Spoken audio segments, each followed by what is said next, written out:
It is a great honor for me as a dean for this faculty of educational sciences to welcome you, Professor Susan Danby, and you will soon be introduced by your host, Professor Evason.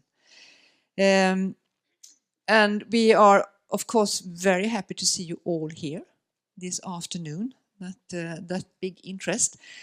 And maybe that also becomes that you have been here for many years, visiting us, working with us, and doing things together. So it's really time to be on Friday, the Honorable Doctor.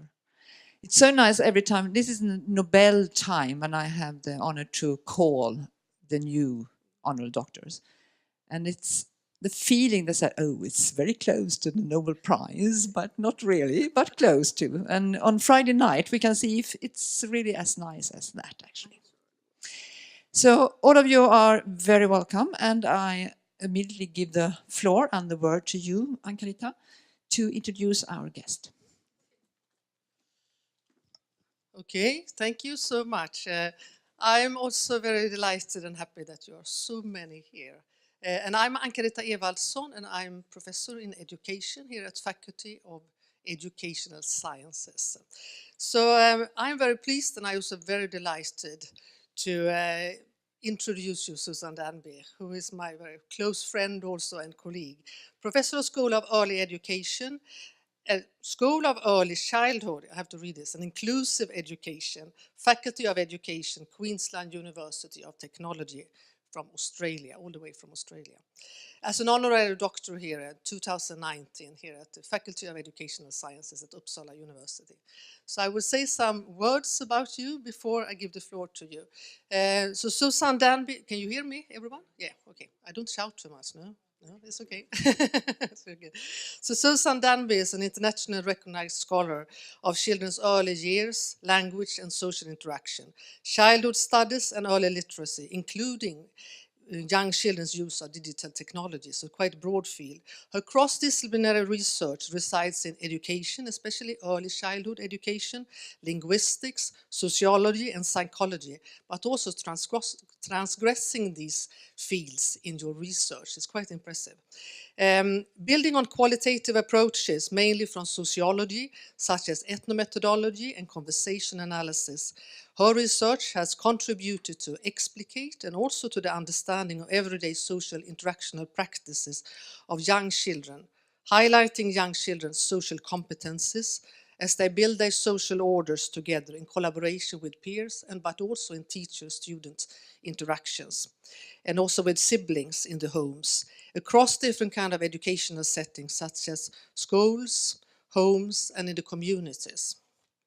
And Susan Danby has published extensively, I mean, both in reviewed articles and journals, book chapters and books, and I haven't even counted the amount. So that's up to you, I mean, to look at your webpage. In a range of areas, starting out as a PhD student and also as a preschool teacher. And that is quite good for us in the educational sciences, that you're also very linked to the more undergraduate areas. With investigating the fabric of social order within early childhood education, focusing on talk and interaction, at a time when people didn't focus so much on talk and interaction at that time, at 99. So children's play, disputes and work, and also in teacher-student interaction. And over the years, you have expanding your research into a broad areas of fields, into studies of interactions on children's helplines, social words of twins and friendship, and young children's everyday decision-making. And more recently, as I said in the beginning, also studies of opened up our understanding of young children's experiences of mobile technologies, both in the homes and in the school context. And you will continue with that, hopefully, as you're applying for an excellence center at the Brisbane, at the university. But besides this, you have also experience is from being a teacher, and you're also very appreciated as a teacher and also an academic leader and mentor who has inspired a lot of us, both graduate students and also undergraduate students, researchers and colleagues, and we are all very happy to be part of your crowd in that kind of way. And for this, we have nominated you as our honorary doctor at the Faculty of Educational Sciences here at Uppsala University. So, Susan, the floor is yours now. So, yeah, so welcome.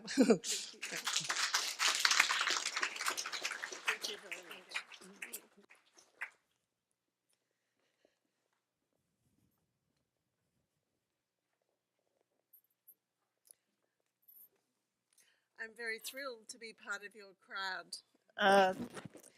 In Australia, you'd say that we were part of the same mob. So, welcome to my mob, and me to yours. It's such a great honour and pleasure to be here this afternoon. Seeing so many of my colleagues and friends here in the audience speaks so much to the many excellent research connections that we've developed here together over these past few years with my Swedish colleagues from Uppsala and other universities who are here today. And having my daughter Laura here has been very special for me. She doesn't often get to hear me speak, and so she very kindly travelled across the world to do that today. I'd also like to thank very much Elizabeth and Anne Carita and the Department of Education here at Uppsala University for this invitation and for this honour to be here today. So wonderful to see so many of you here, so many of my friends and colleagues, and I thank you for coming in this wet, snowy sort of day. It is a rare and priceless opportunity to be invited to reflect upon one's own research over many years. And I've approached this talk today in a way that I hope shows my excitement and curiosity of research and discovering something that was unknown before. A research pathway is never linear. It rather has different turning points along the way, serendipitous moments, and it's never solitary. Although, of course, there are times when you do write and it is solitary, but really it's made up of communities of scholars. Scholars here at Uppsala and those scholars who have come before us, as well as those who are our contemporaries, and those who will continue and build on our existing work, and to take it into new and exciting directions. I continue to be influenced by the child studies research here of my Uppsala colleagues. It is exciting to be talking to doctoral students here. Today we had a session with some students from Linköping and Uppsala. It was fantastic to be talking with some of them, and I know I'm talking with some of you tomorrow as well. And I believe that I hope that this talk today will inspire us all to be curious, to ask, why that now in our everyday conversations, and to branch out into unexplored research territory. As I stand here today, I'm very aware that I stand in the footsteps of researchers whose work has so directly informed my own. Previous Uppsala Honorary doctorate awardees include Bill Cosaro and Marjorie Goodwin. And along with fellow honorary Dr. John Heritage here in the audience, their work has laid the foundation for my own research directions. My Swedish colleagues here today are my guiding light in child studies internationally, and thank you for that privilege. Anne Carita, Jakob Kromdahl, Helen Melander, Asta Sekete, Polly Bjork-William, all of you in the audience today, your work has so directly guided and informed my own research thinking and writings, and your work has led the international field of child studies. The gateway to research started when I was a master's student at Erickson Institute in Chicago, in the States. I studied there the work of Piaget, Vygotsky, Erik Erikson, and Freud, providing strong foundations for how to understand children's development through a psychosocial lens. My experiences as a teacher of young children in the early years in Chicago and Australia provided me opportunities to join a research project looking at how teachers were changing their practices to be more playful with young children in their learning. That research project was a turning point for me. It was then that I realized that the world of research was awaiting me, and it was something I really wanted to do. So I still maintained my interest in teaching and working with undergraduate students, and at the same time I turned to this world of research to find out things that I didn't know before. That research helped me reflect upon the concept of learning, and I was highly influenced in later years by the blue whale research by Helen Melander and her colleagues here at Uppsala. Finishing my master's, I returned to Australia and I began a full-time lecturer position in early childhood at QUT, and I embarked on a PhD at the same time. I wanted to do a naturalistic study where I video recorded children, but it was very difficult in those days to find someone who was willing to supervise me. because every supervisor I talked to, they wanted to do quantitative research. They wanted me to have children in a lab, doing something with them in a lab. And I kept rejecting that. I did not want to do that. And I was becoming quite despairing about it all. And then I started reading the work of Carolyn D. Baker. And Carolyn, I was so excited by her writings because she was bringing an ethnomethodological and conversation analysis and membership categorization analysis to her work. And she was showing me things in her data that I had never thought about before. I'd never seen in the data. She brought a new lens of being able to understand the world of children and their social order. So with great trepidation, I knocked on her door and I asked her would she be my supervisor. And she said yes. So that was absolutely wonderful beginning for my doctoral studies. And from the beginning, Carolyn, she invited me to, she kept suggesting, go to the data. She'd say, start with the data. Stop reading, go into the classroom, video record. Find something that interests you. Bring it back, look at it, tear it apart. And of course, that's what I did. And she provided this model for how to go about starting off your PhD projects, any projects. You start with something that's interesting. And of course, this is what Sachs talked about. He talked about you start with something interesting, something in the phenomenon that you're interested in, and you as he would say, you pick it apart. And that's what I did. And that approach is one that I hold dearly and continue to work with my students and colleagues. Start with the data. My original plan had been to look at children's literacy experiences, but that completely went out the window when I video recorded some boys in the block area in a preschool, and they were having this major dispute, and they were saying things to each other like, I'm just going to kick you out the window and I'm going to throw you through the television set. And I became very interested in what's going on here, what's happening. And so I talked to Carolyn about it, and she said, same thing, start with your interest, start with that, drop the literacy, start with that. So I started picking that data apart, and I was supported by the work of the early methodologists, particularly the work of Robert Mackay and Matthew Spear, who first wrote about the social competence of children. My inspiration was drawn from this pioneering work, and also the work of Marjorie Goodwin, whose study of the children of Maple Street showed so clearly how children's social talk as social interaction is accomplished. I was further informed about institute competence by people here in the room, by Anne Carita and also by Ian Hutchby's writings on children's social competence. So when I was in the classroom, I had a problem that was different to most researchers. Most researchers walking into an early childhood classroom don't know what's going on. It appears really chaotic. But for me, it was very orderly. It was very social. It looked quite everyday, and I could understand what was going on.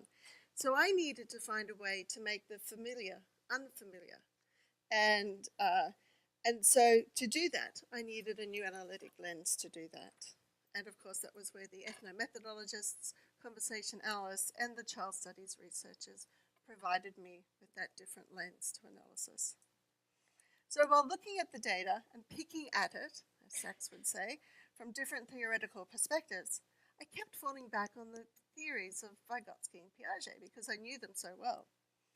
But I wanted to be able to write and to talk about the new things that I was seeing in the data. So my other supervisor said to me, well, why don't you write a paper taking the same piece of data and looking at it from two different perspectives? And that's what I did. So I took the same data and I analyzed it first from a Vygotsky and Piagetian perspective, and then I reanalyzed it through ethnomethodological conversation analysis lens. And I presented that at a social psychology conference where the editor of the journal Language and Education was there, and he invited me to submit that paper for publication. And that publication led me on my path of future publications. And it was such a serendipitous moment that he happened to be in the audience when I gave that presentation. So I'm going to start and talk a little bit about some of the work that I've been doing. I've deliberately kept this fairly big and open and not got too much into the detail, but I'm very happy to talk about that as well as we go along. So my whole career really has looked at children, and particularly children in classrooms, but in other institutional settings as well.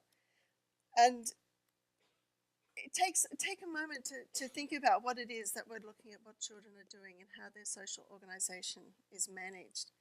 How do they tell stories? How do they ask for information? How do they request help or advice? And how do we get those messages across?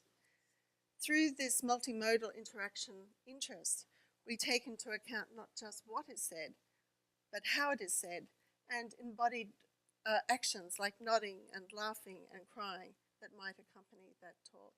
And for those of you who don't know about the transcription of this, it is almost like a new language that you have to learn and read and practice, but I assure you it's really worthwhile to pursue that. So drawing on the work of Anne Carita and her colleagues and the Goodwins, my analytic attention was directed to how the relationships are constructed in situ and in moment-by-moment interaction. Perhaps because these moments happen so quickly, so fleetingly, and because they were so mundane, it's very easy to overlook them. In the early days of my data collection, Bill Corsaro and Marjorie Goodwin were, as well as Hugh Meehan's learning lessons, provided me with really important resources to understand how to approach the fieldwork, how I interacted with children in the classroom, the methods and the decisions that I made around how to video record, what to video record, and to begin analysis of those video episodes. One big issue for me was how to be involved as a researcher in that preschool classroom. I started with different approaches. I tried the Big Bill approach, Corsaro's approach, whereas much more a participatory member of the classroom. But that didn't work for me because I kept being in the videos, or I couldn't video. The children would move somewhere and I couldn't follow them because I'd be in another area. So I decided to be still friendly, but to be a little bit more distant in my interactions with them. And when they spoke to me, I would speak back minimally, but I didn't get engaged in their play. And they couldn't work me out. The children couldn't work me out in this preschool classroom. So they would do different things. And I remember one boy would deliberately build a block building and throw some blocks at it and knock it down and then look at me to see what I might do. Because as a teacher, you'd do something about it. But as an adult in the room, I didn't. I just ignored it. So he kept persisting over and over, trying to get a reaction out of me. But because I didn't react to those things that teachers might react to, I think I saw things in the classroom. I was able to observe things that perhaps other adults may not have been able to do. So my focus was on the fabric, as Anne Carita said, of the social order in the preschool. Within educational sites, as elsewhere, social order is most insightfully viewed not as a precondition of interaction, but as an accomplishment of interactive activity. And therefore it's open to revision, settlement, disruption, and resettlement. My study of social order became the study of interweaving courses of action among children and with the teachers. Social order from this perspective is not a structural precondition of interaction, but a locally produced arrangement and rearrangement of identities and relationships organised around and through activities. Thus, any local here and now social order is reflectively tied to the members of a particular social space, particularly as identities and relationships are assembled and reassembled in the course of interaction. For this, I drew on Carolyn Baker's understanding of culture in action. And key questions from this perspective include, who are we as members of society? What are we doing in social interaction? How do we make sense of conduct, everyday practices, and each other? How is interaction mutually achieved? How do we shape and construct our practices? And how do participants orient to institutional practices? My interest is in examining the social practices and interactions that often go unnoticed and therefore unexamined. And that is the focus of my work. I think it's been from the very start. My focus on making visible what has been invisible. And here this is one of my very favorite quotes from Sachs. We can start with things that are not currently imaginable by showing that they happened. We can then come to see that as a base for close looking at the world and for theorising about it. We would not know that they were typical. Indeed, we might not have noticed that they had happened. Ethnomethodological work on classroom interaction views the social order of the classroom and the identities and relationships that are reflexively tied to that. It's always an underway project, and therefore much more revealing of how intricate and complex the children's work of constructing social order is. Detailed analysis of what initially appears to be chaotic can produce understandings of orderly social action. And I want to give just a couple of examples from my doctoral work. As I mentioned, one of the first video recordings that I gave was of boys in the block area. At first glance, the interactions appeared really chaotic, and there was little order, it seemed, amongst that. But when it was closely examined, there was a very finely organised social order that was taking place. And the older boys were teaching important lessons about how to be a member of that space. So I tracked John, one of the 3-year-olds, from being a younger, less experienced player to a more experienced participant.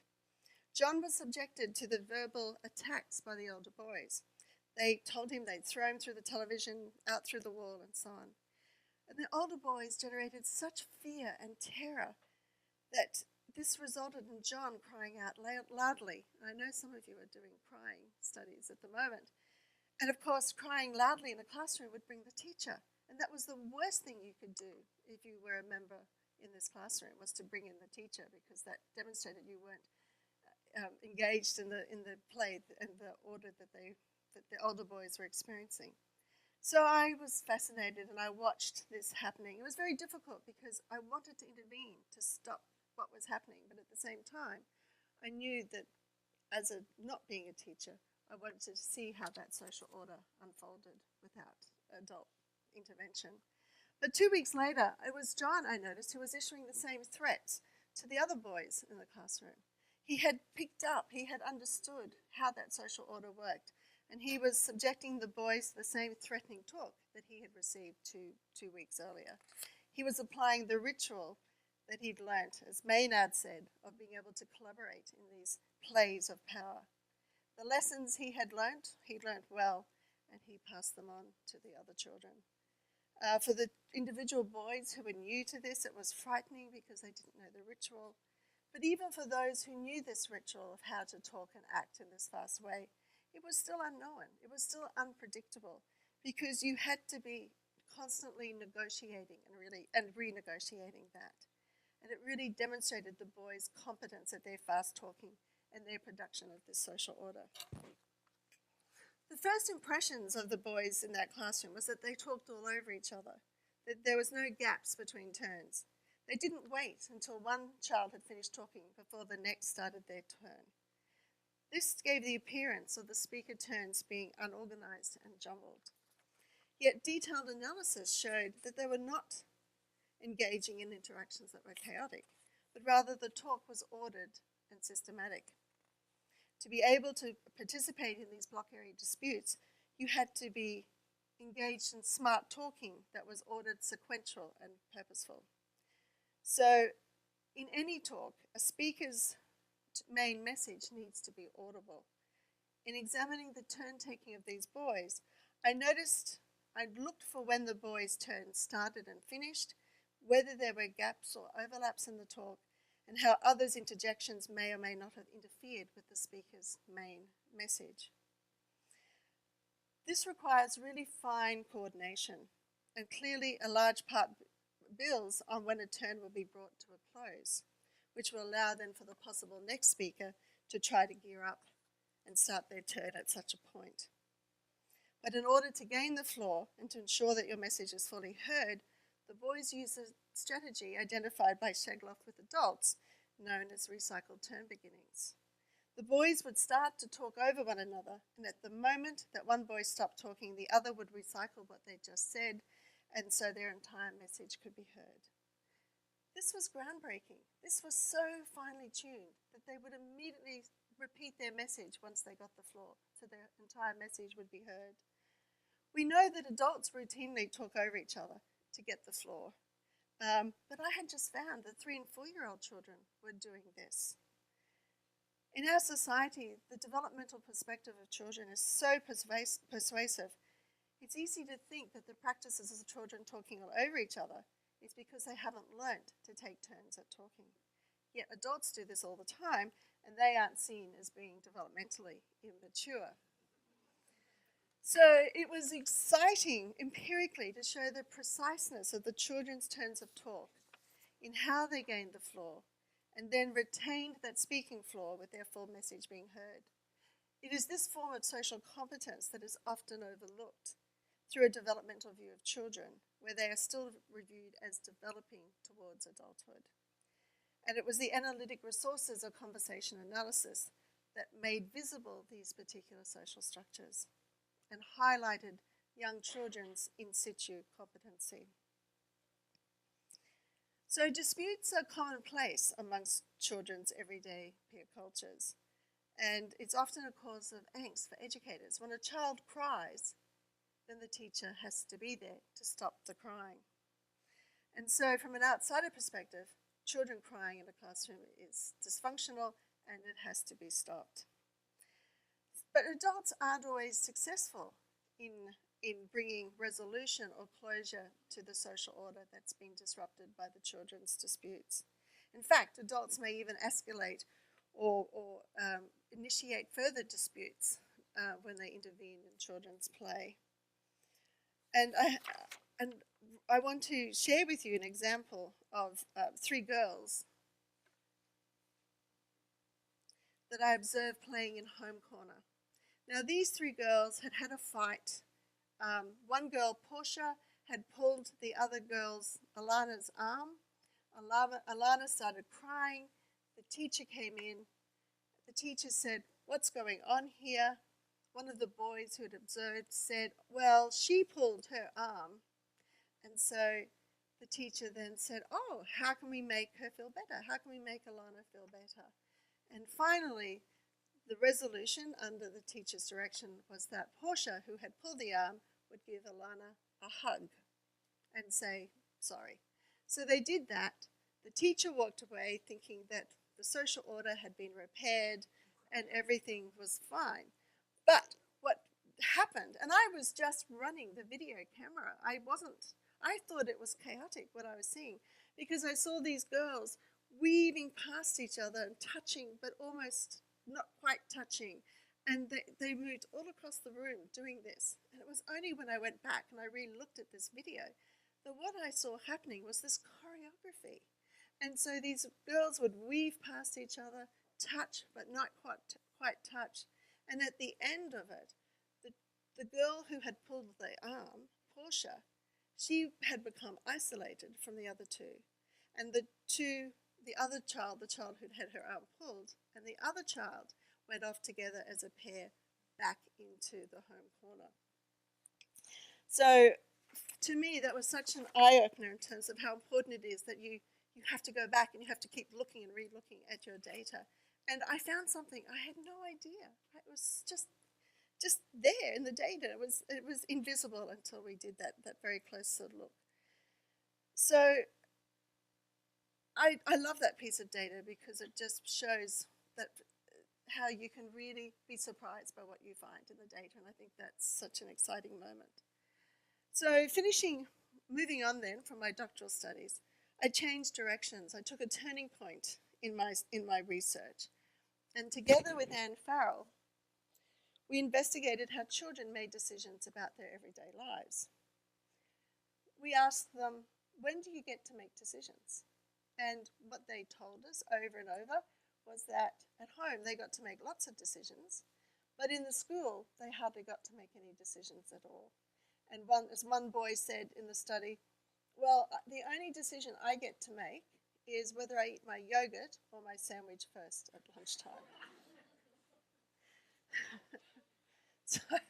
So it was very interesting understanding of how social orders work in classrooms and home as well. So this work was informed by the new sociology of childhood researchers Alison James and her colleagues, and their view of children's social competence as children having the opportunities to have a right to talk about what they wanted to talk about in matters that affected them. And so we did do interview data with the children, and we also asked them to draw their time day, and this is one of those that came out of that. This study was really helpful in helping to understand, for me, the ethics of interviews with children, the practices of engaging in conversations with children, and the construction of the identity of the child as a research participant. I have always felt somewhat uncomfortable with interview data to some extent, but for me, this was very helpful in understanding how to go about the consent process with children, and how children could construct themselves as research participants, not as children, but as research participants, as any adult research participant might be. So from this particular study, I learned a lot about how to recognize that ethical consent is ongoing. It's not something that you sign off on and that's it. Every interaction is a moment of when you, again, seek ethical consent. And children find different ways of telling you whether they want to participate or not in that study. So that was useful in that way. Now, around that time, I read Jakob Kromdahl's article, Can I Be With Negotiating Play Entry in a Bilingual School? And it was published in the Journal of Pragmatics. And I wrote to Jakob. This correspondence eventually led to him inviting me to be a discussant for a symposium at a childhood conference. That was in 2005. And this was where I met many of my Swedish colleagues today. And the following year, I was invited by Karin Aronsson to visit Timo Barn at Linköping University, where I met many more of you. Although it wasn't until Riva Delgada at IPRA that I met Anne Carida. And Anne Carida and I had read each other's work, but we had never met face to face. And when we met, it was as if we were meeting old friends because we knew each other's work. And I remember it was so exciting. So my own work has been so strongly tied and linked with the work of my Swedish colleagues. And I want to thank you all for that opportunity that continues to this day. Not only Anne Carida's writing about girls' social order, but more recently the work with Danielle and Katarina around the mobile preschools. And I was an opponent for Johanna Svan, who's here somewhere, there in the front. And to have these, as Elizabeth was saying, these long collaborations over many years has been just so rewarding and has challenged and pushed us, I think, to really move into different spaces.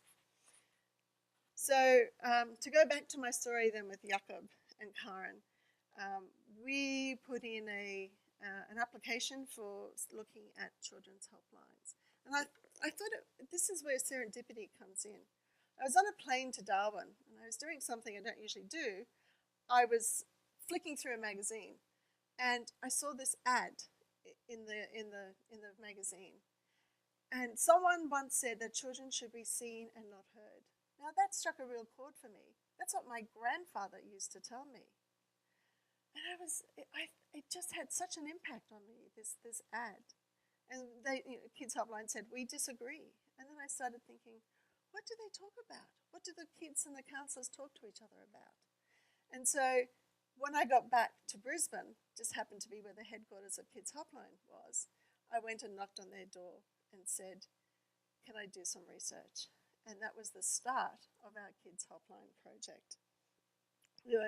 And as well as with Jakob and Karen from Linköping, we invited Jonathan Potter and Alexa Hepburn to be involved in that study because of the work that they'd done.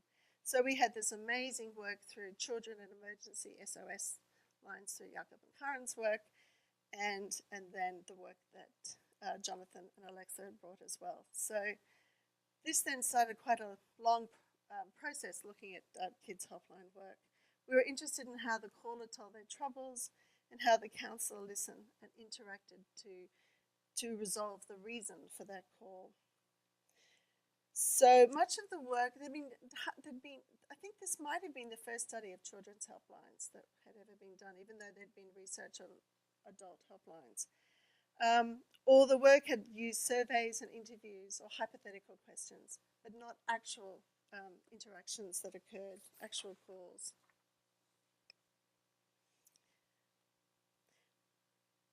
And I want to just quickly show you, this was our team. So you can see it was an international team. So we looked at the calls that were across email, phone, and web chat. So we were able to look at how different modalities affected the types and reasons of communication.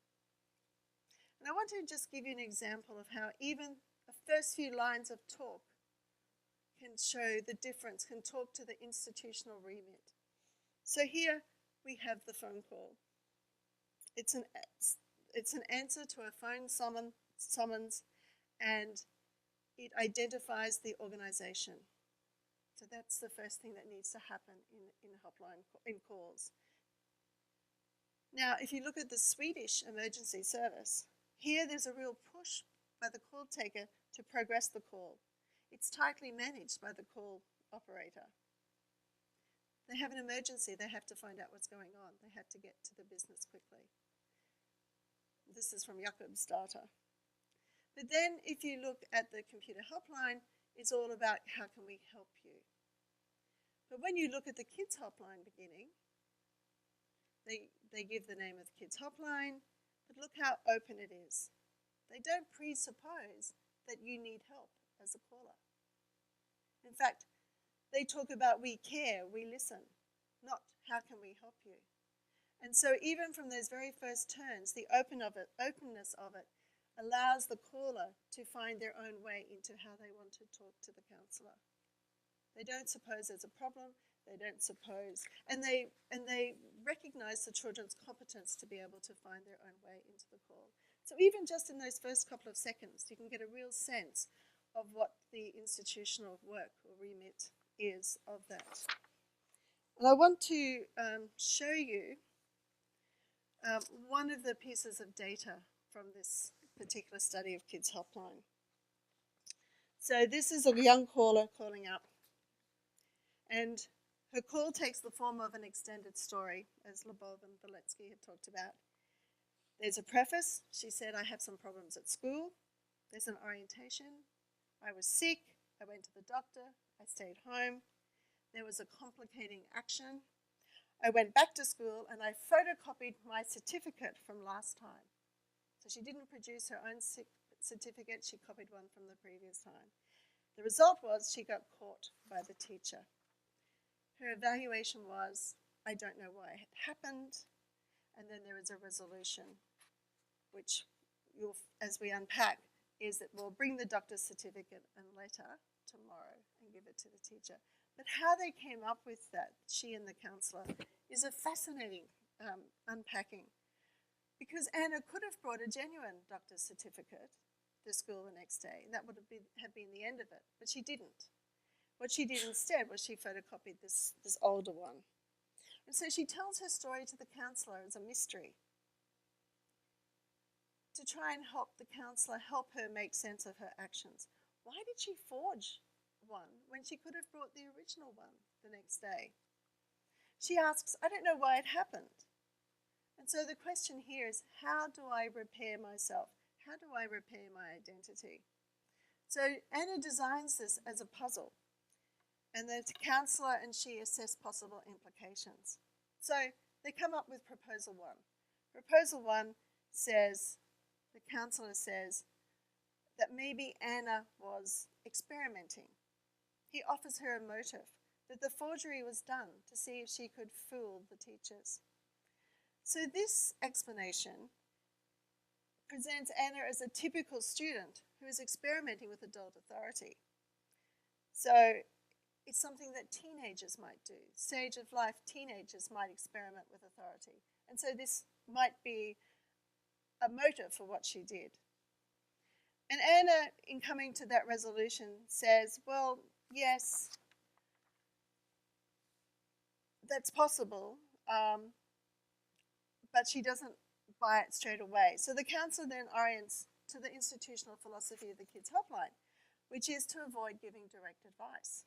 So in sidestepping Anna's request, he says to her, well, how can we explore this further? And Anna says, well, we could just tell them the truth. And then the counsellor goes on with that and says, well, everybody tries to fool the teachers some of the time. And so then we have this resolution that's come about. So yes, I was trying to fool the teachers is the motive. And so the resolution is then, I'm an adolescent, that's what adolescents do. So therefore, I'm going to bring the certificate tomorrow and it will all be fine. The second proposal that they produced in this call was Anna, who says, well, maybe, why did I do this? I'm a good student. Everybody believes me. I have some kind of authority. And this self-description presents her with a logical puzzle. If she's a model student, why did she do it? There seems to be no logical explanation for her behaviour. So she appeals to the dark forces, although she sort of delivers it in a joking way. She says, well, I don't know, evil spirits tell you to do something like that, don't they? So framing the evil spirits in this way seems to suggest that it was not meant to be taken all that seriously. And this is something the counsellor picks up on. So Anna's appeal to the influence of the evil spirit doesn't carry any weight, though, for the counsellor. And he says, well, do you think your teacher's going to buy that one? And he goes on to suggest that it might be a bit of a stretch. But Anna persists in maintaining that it's the only explanation that she can find.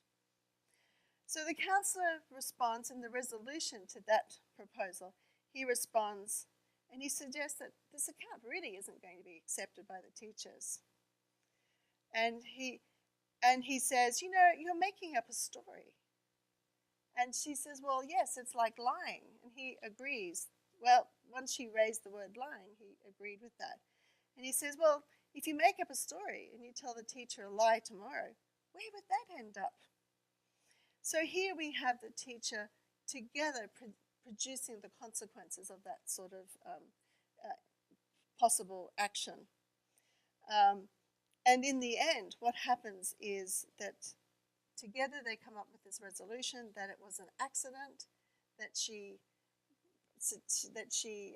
photocopied the certificate, that she's a good student, she was trying to fool the teacher, and that her identity remains intact because she was simply doing what teenagers do, which is try to fool the teachers.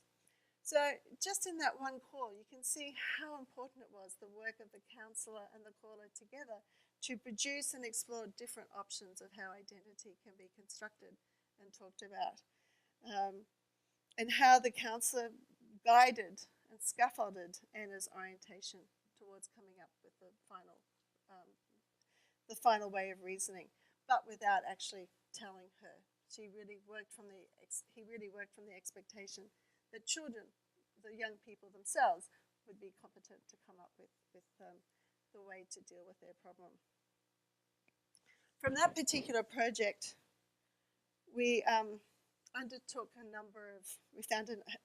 number of papers that looked at different aspects of this.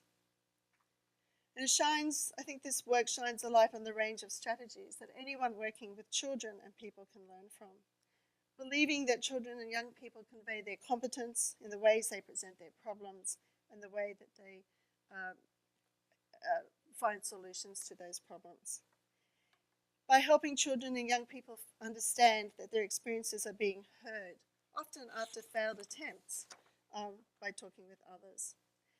helping children and young people feel that they have their own coping strategies upon which to draw, taking children's and young people's concerns seriously, as we saw with the one with the forged medical certificate. And that talk itself is a solution. And also the valuing of professionals and the provision of safe environments for children and young people to talk. These are all matters that any of us dealing with children should have in our view, how we continue to do that sort of work. And I think Kids Helpline, while it sits outside education, is a wonderful way to look at some of the strategies that they do that. So now I changed direction again, and the next lot of work I'm going to talk about is the work around digital technologies. So serendipity took another turn and launched me into investigating how young children were using digital technologies in their everyday lives. The study, first a pilot, linked me again with my Swedish colleagues, Ann-Carita, Helen, and Polly. This first study, this is where the serendipity came in. There was a new researcher at my university, Amanda Spink, and she was interested in adult web searching. How do adults search the web? How do they use Google? And somebody asked me to have coffee with her, fika with her, so I did. And she started talking about her work and adult web searching, and I started thinking, because I knew children use the web, I'd seen them use Google, and I was like, I wonder, how do children do that? Has anyone ever studied that? So as we talked more and more, we decided we'd come up with a little project together. With her expertise around information literacy and adult web searching and my knowledge of children, we thought this might be a really good, diverse team to work together. So we did, and we built a small pilot study. We collected some data, and that led to much bigger projects. One of the first findings we found in that study was that web searching does happen even with children as young as 18 months. They have the help of adults, but they do it. Google is very generous. Google will say, do you mean, and give possibly the answer. And then there's the images on the screen that they use. So we did find, one reviewer of our proposal said, well, who cares what 3- and 4-year-olds do anyway? They're just kids. But luckily, we still got the funding, so that was good. So we started off by looking at digital technologies on the desktop. But before we even started the project, there'd been a revolution, and iPads had arrived, mobile technologies, smartphones had arrived. So then that led to a second study that we were able to build on as well, that looked at the integration of mobile technologies in children's everyday lives. So by this stage, we were having very big research teams. And these were some of our national people involved in this team, lots of early career researchers and PhD students and other colleagues from early childhood, from information technology. And then some collaborators, we joined with our international collaborators and other people. So I think to bring together all these people who are all researching the same topic is so powerful and allows you to do so much more than you might as a single or small team local researcher. So in investigating the social interactions between the children and others immersed in digital worlds, the questions that we asked included, what actions are done? How are activities being organised? How do the activities unfold through talk and multimodal activities? Investigating digital technologies without taking into account the human and cultural dimensions of social interactions and social relationships is only ever an incomplete project. So we needed to understand what goes on in homes and classrooms, which required an understanding of the organisation of talk and action in practice. Now, in collaboration with Ann-Carita Evelson, Helen Melander, and Paul Arsond, we collaborated, we shared our data. This is most recently, this was last year we did this, and we had a paper published in the British Journal of Educational Technology. We addressed how digital gameplay can support children's collaboration and problem-solving activities. Now, knowing how to play games, any kind, involves a range of social competences where children learn from each other how to organise games and evaluate each other's game moves, understand what is happening in the game and how to handle the technical aspects, as Polly and Karen Aronson and others have shown. Social relationships in gaming is a recurring topic in studies of children, but most of the studies of gaming looks at children who are in the middle and adolescent years, not in the very young years, which is where some of our work was happening. So I want to introduce you now to the Australian part of that data from that paper, which was the sibling data. Other data included data from a preschool setting and from an after-school setting, but this is the data from the family. We've got Jack, who's 4, and Emma, who's 7, and they're playing Minecraft together. They're sitting side by side, each with their own iPad. They look at their own screens, but they also monitor what each other's actions are. They call to each other as they manage these challenges and the shared agenda, because they have to collect treasure, gold, and they have to fight zombies. And so in this area, they share a common goal. So I'll just show you a little bit.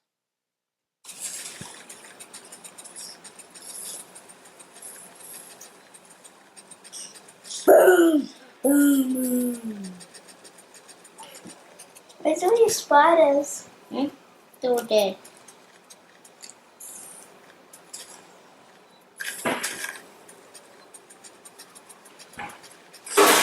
Yes! I can see. Where's that gold gone? I collected it. Oh.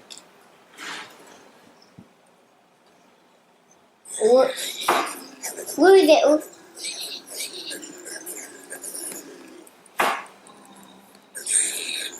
Got them. Oh, yeah! No, you tap them, Emma. Tap them. Keep on putting more down. Then I set the TNTs down, so we get the gold.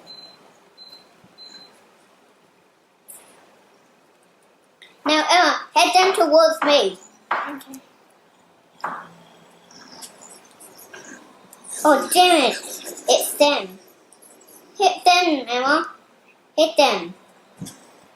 With what? With this stuff? Like this? Now, they're in the middle. Boom, boom, boom.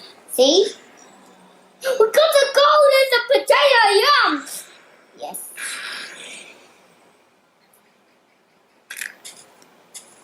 Don't kill this last one. Oh, yes, Emma. It hit its butt. Oh! Okay. So, what we saw there was Jack and Emma using collaboration and problem solving to defend themselves from the attackers. Jack's instructional work made visible how to destroy the on-screen intruders. He first rejected Ella's actions. No. He instructed her to begin a new action of tapping the screen. He instructed her to specifically direct her attention to the screen, head down towards me. And Ella monitored Jack's actions and reproduced them. Both players integrated these individual actions on their individual screens to tackle a shared problem that required monitoring each other's screens and actions. So here we're able to show that these collaborative instructive actions were aligned with both players oriented to the same goal of destroying the intruders. And as you saw, they're able to claim the potato and the gold resources. So if you want a fuller description of that, you'll have to go to the paper as well. But I'm just going to slip through some of the bigger points. I wanted to then show you a different sort of interaction around digital technology. And this one is in the playground of a preschool. So the children here, you'll see, are holding rocks, and the rocks are pretend smartphones. And the teacher arrives. Please, could you go out with me? How do you do that? How do you text someone a message? You do it on the computer. You do it on the computer? I do soccer. I do soccer. Beg your pardon? I do .com.au. And where do you find not yet. Where do you find .com.au? Mama told me. I do soccer. Hey, I do soccer. I do Karinga soccer. Cool. Look, I can do 1,000 identities. I'm 20's driving. You can. All right. You are high. What can you drive and text at the same time? And look at driving wheel with one hand. Look at me, Miss. He said, look at me. No, you have to. Ah, lovely, John. Look, you have pocket. Oh, where's Look, we're at Nicholas. soccer. I like Look, those shorts. at soccer now. I can see the sign says soccer.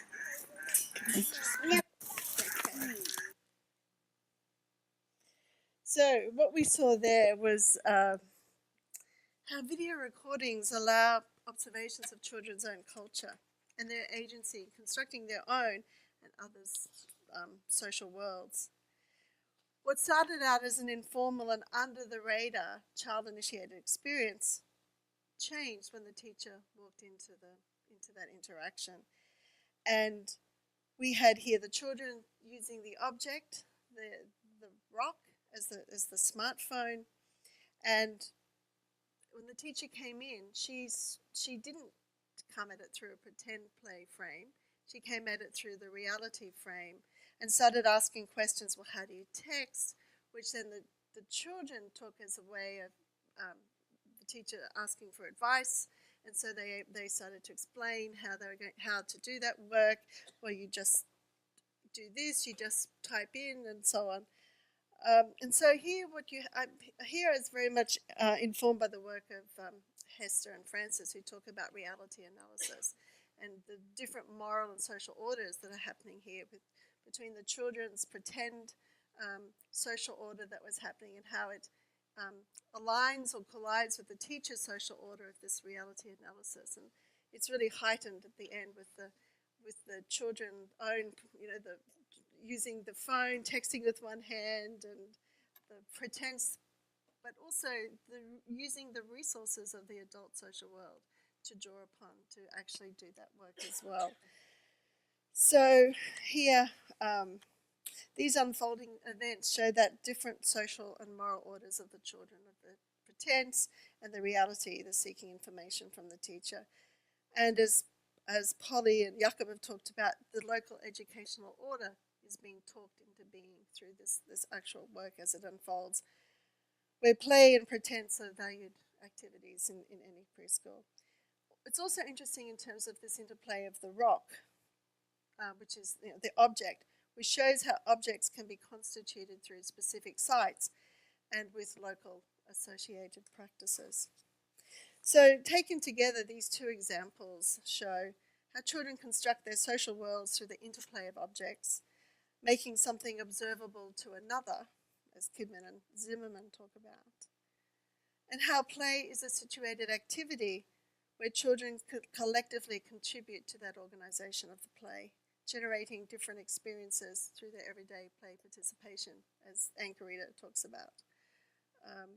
This focus on their interactions and embodied actions and their shared negotiations gives analytic attention to the resources and the detailed practices through which these activities are organised and made sense.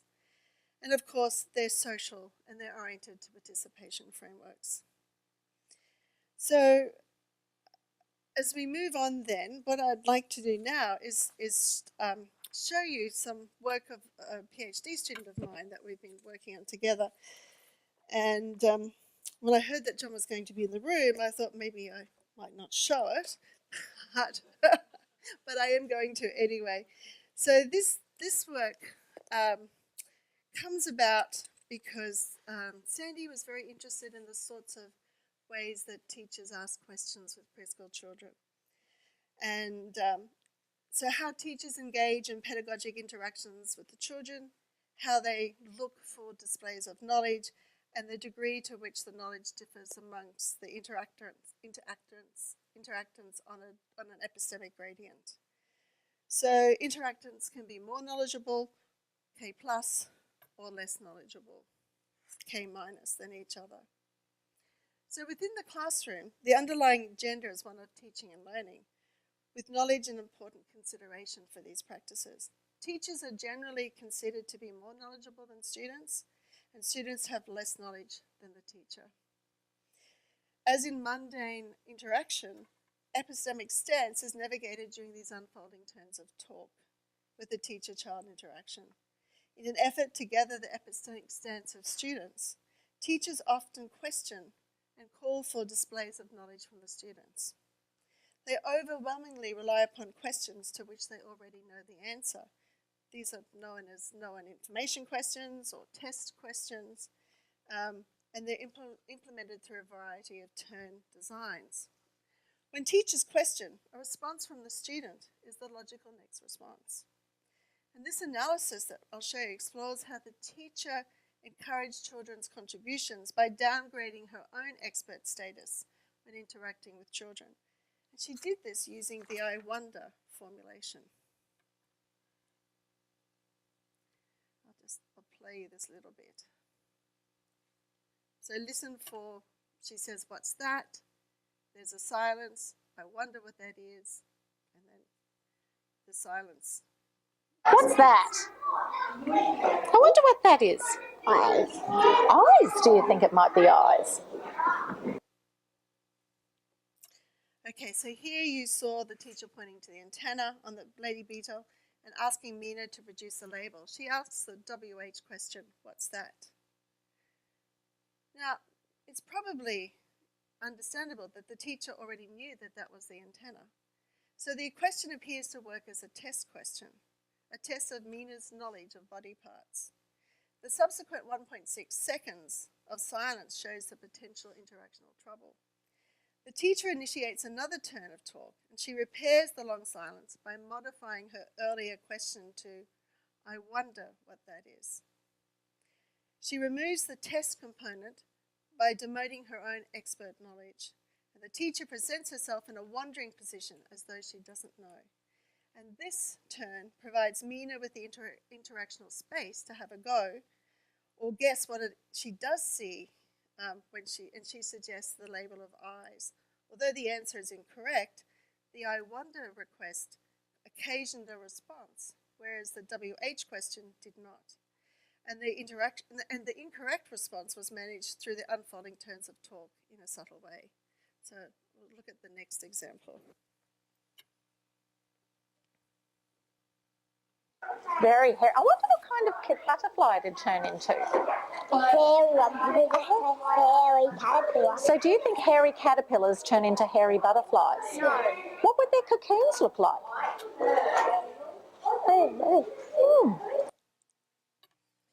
So here, after Rory's response to the teacher's wondering about the kind of butterfly a hairy caterpillar would turn into, the teacher asks a similar question focusing on what their cocoons would look like. Only this time she doesn't use the I wonder formulation. The teacher uses a WH question to ask what the cocoon looks like. And again, these are test questions. So what we see happen is that Rory here doesn't contribute his thoughts and ideas. Instead, he shrugs his shoulders and he says, I don't know. And this response effectively shuts down the talk about cocoons. Although we can't predict Rory's response, I wonder what would have occurred if the teacher had used the I wonder situation talk in this situation. So for some teachers, the use of I wonder might happen naturally, but for others, using empirical examples such as these can show how this formulation works, so that teachers can add these kinds of strategies to their own expert toolbox to draw upon their interaction with children at pertinent times. Now, shifting again, and we're coming to the last examples now. In previous years, in the last few years, we've been approached by different organizations to come and work with them. So speech therapy organization came and they wanted to find out about face-to-face and e-therapy and were there differences in how that communication worked. So in this particular study, we worked with the speech therapists and the children, and we were able to show that there were differences in the communication, but one wasn't necessarily inferior to the other. It was different, and it required different sorts of interactions by the speech pathologist. So, for example, speech pathologists use toys as a reward. So when you're in a face-to-face situation, it's easy to have the toy there for the child to be able to be rewarded. But what happens if the child is at a distance? How do you do that reward of that? And so we were able to observe how the speech pathologist used a whole range of different strategies to produce a reward for an object that wasn't actually there, which might include something like the teacher blowing bubbles and the child popping the bubbles on the screen. So that's some of the work that we've been doing in that space. The other work was this doctor, who's a pediatric palliative care doctor, came to us and he said, I have families come to me when their children are dying, and I want to be able to talk better with the families about that. So we set up a research project that's just had some major funding, and we're collecting those real-life conversations that happen between family members and the medical staff. And he's involved in the study as a researcher as much as a participant. And we have a number of, across 5 different states, that project is about to start. And so some of the work we've done so far shows how deterioration gets talked about, because these children really are on a trajectory of deterioration. And that's a very difficult subject to talk about. So what we found in this study was it's never the doctor who talks about deterioration. He waits until the family members mention it, and then he uses that opportunity to go in, and then they have a conversation about it.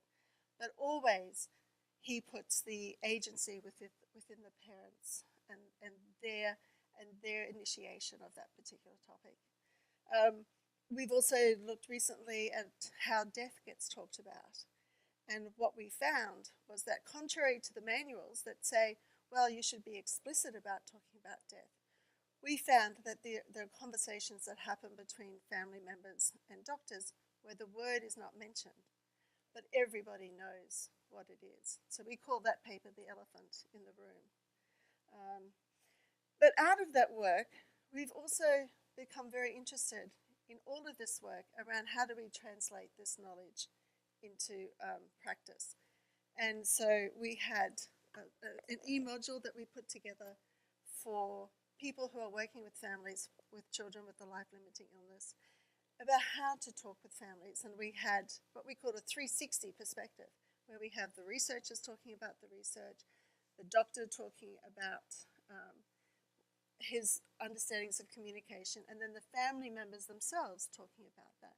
We don't have children in this study yet because we weren't able to get them in our pilot study, but in this next study we're very hopeful that we'll be able to have children in the study as well and included in that.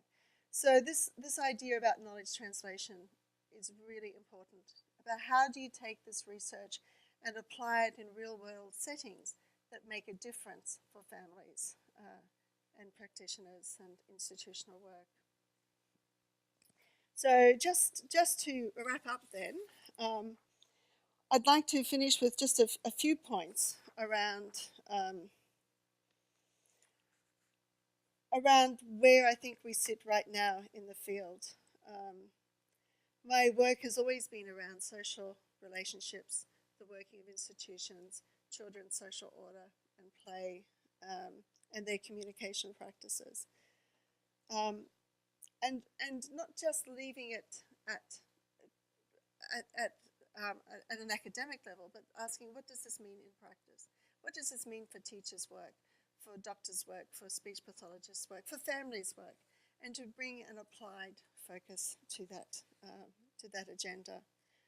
Large transdisciplinary teams have also been part of this work, where we bring together people from a range of disciplines across health, education, linguistics, to work together to look at how these problems and issues can be taken further. And also it's around, for me, the work that I've done has always been around valuing and creating research communities of practice and supporting students and early career researchers into the research community. So to build opportunities for networking with colleagues and at local levels and national and international levels. The role of mentoring, I think, is something that we need to really put firmly on the agenda, and I know here you have such amazing processes in place to do that work, and I think it's so important that we build our research communities and bring people together in that space. So, and as I think Anne-Carita mentioned at the beginning, we are working towards a centre for the digital child that's drawing together multiple disciplines. We have something like 6 countries involved, 6 universities in Australia. We have people from health, from education, from communication studies, from technology, app developers, and so on, all working around looking at how we can use, what are the risks and opportunities of digital technologies, and how can we build evidence-based work that can be trusted by parents and educators and so on. It's under review at the moment.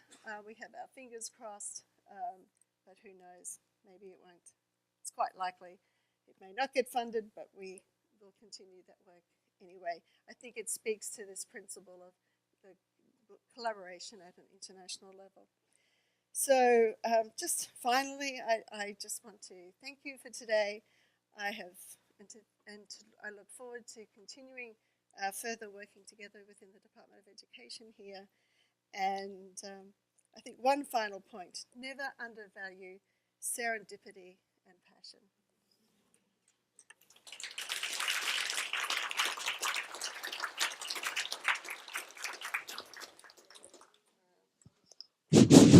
Okay, thank you, Susan, for this wonderful, very rich talk, and we got really a sense of all the things that you have been doing. So I wonder, yeah. So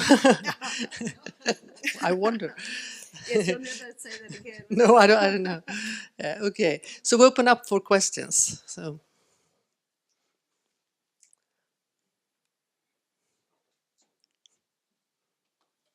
Yes. Okay.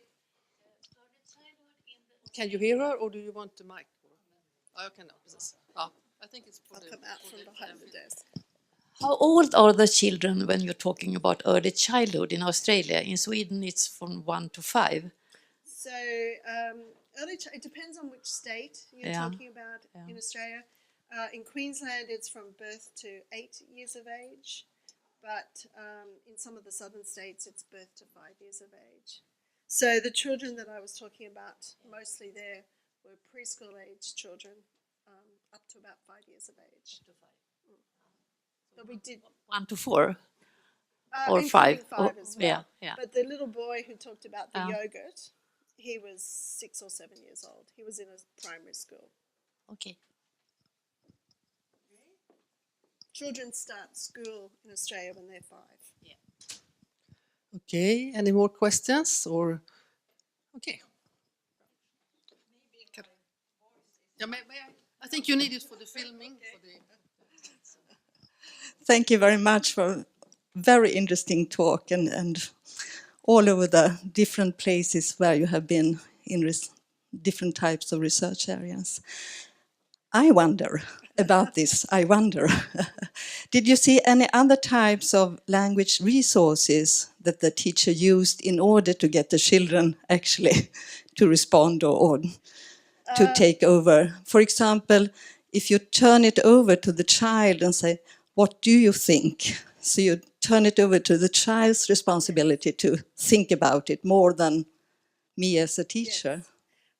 We didn't look specifically at those. This was Sandy's doctoral work. So we focused on the I wonder and looked at them across different, whether it was factual information or other settings. But we have talked about the necessity to look at other ways that that work gets done. And one of the things we didn't want to have happen is that teachers just only use I wonder. We wanted it to be seen as one of the ways that you encourage children to begin conversations in a way that provides them with the agency to take it as they wish and to diminish the teacher's authority space. So that's next phase. And we're also interested in polar questions as well, because early childhood pedagogy says, oh, you never ask questions that have yes or no answers. But as John was talking about yesterday, we have found lots of examples where children do much more than a polar question doesn't produce a yes-no response. So that's also part of what we're doing, because we think that looking at that, some of those findings will really help talk back to some of the pedagogic work that's being done in early childhood. Okay, we have room for one question more. Question. Okay, Thank you. It was very nice just to hear about your research trajectory, and one gets very inspired and says, why haven't I thought about that before? I'm wondering, considering or in relation to the example of I wonder, and then you mentioned that afterwards then the child would respond with his or her own answer. The teacher would mildly steer the response if it's incorrect. Have you been looking at how this is done? Because I think it's a very intricate question, or not a question, but it's a very intricate area, how you give some kind of sense of agency, but at the same time you have a task of leading the child the more or less right way. Yes, and sometimes it doesn't matter if the child says it's eyes and it's not. In some contexts that doesn't matter, because the purpose was simply to have children to talk and put forward their opinions. Often, because these are done with other children around, often somebody else will say, no, that's not eyes, that's whatever. And so there's that reaction upon of the involvement of the other participants, the multi-party talk around that.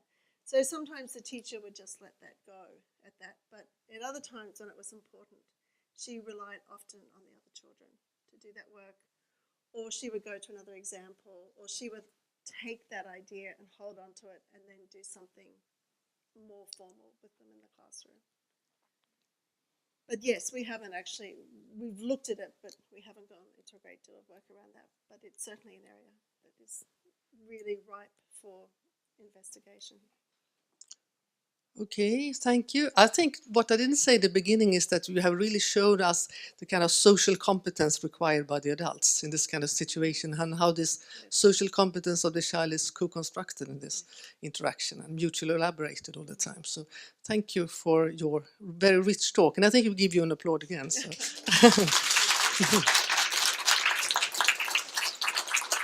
And now okay.